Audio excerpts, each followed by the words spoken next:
कैसरगंज पर खत्म होने वाला है सस्पेंस। उम्मीदवार पर बीच का रास्ता निकाल सकती है बीजेपी। ब्रजभूषण शरण सिंह की जगह बेटे को मिल सकता है टिकट। यूपी की बहुचर्चित सीट कैसरगंज की चुनावी तस्वीर जल्द साफ हो सकती है। इस सीट पर बीजेपी समेत दूसरे दलों में उम्मीदवारों के नाम पर ऐलान अभी बाकी है। यहां से वर्तमान सांसद ब्रजभूषण शरण सिंह हैं। ब्रजभूषण पर लगे आरोपों के बाद उनके टिकट कटने की अटकलें थीं। लेकिन ब्रजभूषण शरण सिंह की चुनावी तैयारियों को देखते हुए पार्टी उनके खिलाफ फैसला लेने में हिचक रही थी। लेकिन सूत्रों का दावा है कि बीजेपी ने इस सीट पर अब बीच का रास्ता निकाल लिया है। सूत्रों का दावा है वर्तमान सांसद ब्रजभूषण शरण सिंह का टिकट काट दिया गया है, लेकिन टिकट उनके परिवार के ही सदस्य को देने का प्लान है। दावा है कि बीजेपी करण भूषण सिंह को टिकट दे सकती है। ब्रजभूषण शरण सिंह के छोटे बेटे हैं करण भूषण सिंह। करण भूषण सिंह वर्तमान में यूपी कुश्ती संघ के अध्यक्ष हैं। ब्रजभूषण के बड़े बेटे प्रतीक भूषण सिंह वर्तमान में विधायक हैं। प्रतीक भूषण 2 बार से लगातार गोंडा सीट से विधायक चुने गए हैं। पहली बैठक शुरू की, दूसरी बैठक हमने रगड़गंज ब्लॉक की। आज पहली बैठक जरोल रोड में की, दूसरी बैठक इस समय हम कटरा में कर रहे हैं। कल पहली बैठक हम विशेषरगंज करेंगे, दूसरी बैठक फिर हम कर्नलगंज करेंगे। 26 तारीख को न्योता करेंगे, 27 को टिकट का इंतजार करेंगे, 28 तारीख को लगन बहुत है न्योता करेंगे और 29 से दामन दाम मचा देंगे। तो सब कार्यक्रम फिक्स है, भर्तियां तैयार है, दुल्हा गायब। लेकिन दुल्हा मिले और अच्छा दुल्हा आपके पसंद के मिले। बोलो भारत माता की। आपको बता दें, महिला पहलवानों ने कुश्ती संघ के तत्कालीन अध्यक्ष और सांसद ब्रजभूषण शरण सिंह पर शोषण के आरोप लगाए थे। इन आरोपों को लेकर कोर्ट में केस चल रहा है। आरोपों के बाद ब्रजभूषण शरण सिंह के टिकट पर पेच फंस गया था, लेकिन ब्रजभूषण शरण सिंह ने ग्राउंड पर अपना काम और प्रचार जारी रखा हुआ है। यहां तक कि चुनावों के ऐलान से पहले ही उन्होंने अपना प्रचार शुरू कर दिया था।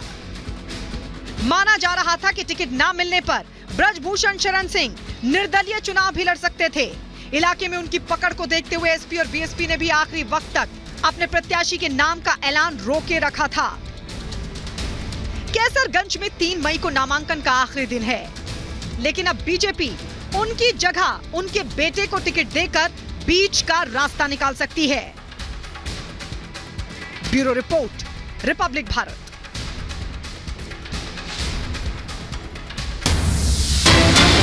और बड़ी खबर आपको बता दें, जहां चुनाव आयोग ने सभी राजनीतिक दलों को निर्देश जारी किए हैं और कहा है कि सर्वे के नाम पर मतदाताओं से चुनाव के बाद फायदे वाली स्कीम से जुड़ा पंजीकरण कराना बंद करें। चुनाव आयोग ने ऐसे सर्वे को वोटिंग को प्रभावित करने वाला माना है और इसी के तहत ये निर्देश दिया है चुनाव आयोग ने कि सर्वे के नाम पर मतदाताओं से चुनाव के बाद फायदे से जुड़ने के लिए जो स्कीम तैयार कर रहे हैं, उसके लिए जो लोग पंजीकरण करवा रहे हैं, ऐसी सारी चीजें बंद कर देनी चाहिए।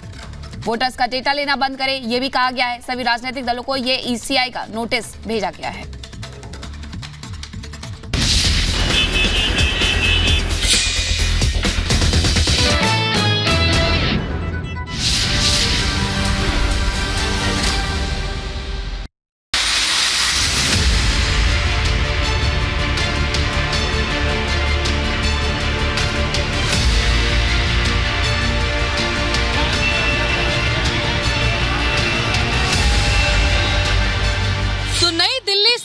समय चर्चा में है दिल्ली की नई दिल्ली सीट, क्योंकि हाई प्रोफाइल सीट है और यहां से डेब्यू किया है बीजेपी की ओर से बांसुरी सुराज ने, जिन्होंने अपना नॉमिनेशन फाइल कर दिया है। उनके सामने है डी ब्लॉक के प्रत्याशी सोमनाथ भारती और माना यह जा रहा है कि ठीक 28 साल पहले वाला इतिहास दोहराता हुआ नजर आ रहा है, जब सुषमा स्वराज ने लोकसभा चुनाव पहली बार लड़ा था दिल्ली की दक्षिणी दिल्ली सीट से और जीत भी हासिल की थी। लेकिन उस समय उनके खिलाफ खड़े थे कपिल सिब्बल और ये लड़ाई वकील बनाम वकील देखी गई थी। और ठीक 28 साल बाद आज बांसुरी सुराज भी उसी तरह से लोगों के बीच चर्चा में है कि अपनी मां की छवि हुए उनके अंदर। आइए हम लोगों से बातचीत करेंगे और जानेंगे कि इस बार क्या कह रही है नई दिल्ली की जनता, क्या कहना चाहते हैं इस बार के चुनाव को लेकर। देखिए, सुषमा स्वराज जी का भी आपने नाम लिया, उन्हीं की तरीके उनकी छवि दिखती है हमें बांसुरी स्वराज जी में। जो गुण उनकी माँ में थे वही गुण हमारी बहन बांसुरी स्वराज में भी है। और जहाँ तक सोमनाथ भारती की बात है तो महिला उत्पीड़न के मामले में खुद फंसे हुए हैं और जिस तरीके से वो भ्रष्टाचारी सरकार में भ्रष्टाचार के चेहरे के रूप में नजर आ रहे हैं, तो ये कोई मुकाबला ही नहीं है। यहाँ बांसुरी स्वराज जी जो है भारी बहुमत से जीतने वाली हैं। बांसुरी स्वराज के सामने जमीन आसमान का अंतर है उनका। वो एक झूठ फ्रेब की एक दुकान है। बांसुरी स्वराज एक सच्चाई की आवाज़ है।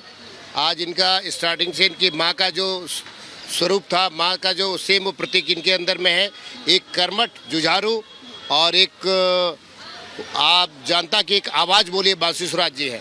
तो इनके उसमें बहुत जमीन आसमान का अंतर है। कम से कम 5 लाख से ज़्यादा वोटों से जीतेंगे। 5 लाख का आप बता रहे हैं। और दूसरी तरफ पूरे देश में एनडीए कितनी सीटें जीतने वाली, क्या लग रहा है? 400 प्लस 100% है, 400 प्लस आ रही है।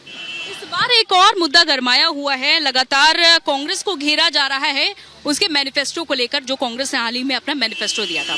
पीएम नरेंद्र मोदी तरह तरह के मुद्दे लेकर आ रहे हैं और इस बार मैनिफेस्टो भी एक मुद्दा बन चुका है। इसे कैसे देखते हैं आप, कांग्रेस के मैनिफेस्टो को कैसे? जी, कांग्रेस का मैनिफेस्टो झूठ और फेब का पुलिंदा है। वो मोदी जी पर भी तरह तरह के इल्ज़ाम लगा रहे हैं। उनका काम ही सिर्फ इल्ज़ाम लगाना है, काम उन्होंने कुछ किया नहीं है और अभी भी सिर्फ।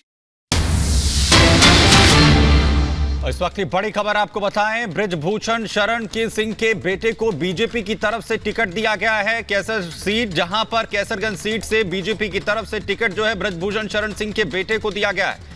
बड़ी जानकारी आपको दे रहे हैं। लगातार सूत्रों के हवाले से जानकारी आ रही थी कि बृजभूषण शरण सिंह के बेटे को टिकट दिया जा सकता है और बृजभूषण शरण सिंह जो कि वर्तमान में सांसद हैं, उनका टिकट जो है इस बार बीजेपी काट सकती है। और बड़ी जानकारी है कि अब उनके बेटे को टिकट दिया गया है कैसरगंज सीट से। बड़ी जानकारी, बृजभूषण शरण सिंह के बेटे को कैसरगंज सीट से बीजेपी की तरफ से उम्मीदवार यहां पर बनाया गया है।